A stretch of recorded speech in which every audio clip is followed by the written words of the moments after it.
Welcome to the Slop Temple. We pray this video helps. You must act fast. Power off and unplug the Macbook now to stop short circuits. Remove all cables and external drives, then flip it closed or tent it to drain. Once done, work on a flat, dry surface with good light. Use isopropyl 90% or higher because it evaporates quickly and reduces corrosion. Avoid water. Prepare screwdrivers and trays for screws so you can open the case safely when you're ready to inspect internal components. You'll now open the chassis. Remove the backplate and organize screws by slot to avoid reassembly errors. Visually inspect the logic board, battery, and keyboard ribbon for liquid, white residue, or green corrosion. This tells you where damage spread.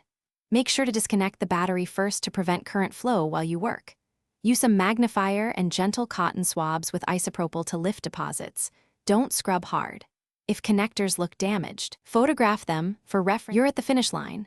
Clean affected contacts and connectors with 90% plus isopropyl, using light swabs and a soft brush. Then allow everything to air dry for at least 24 to 48 hours to ensure no moisture remains.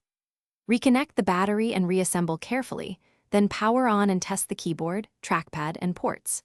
If keys are unresponsive or erratic, make sure software resets are done, and if hardware faults persist, prepare for keyboard replacement or professional logic board repair. That's the reliable fix. Thanks for watching. Consider subscribing if we helped you.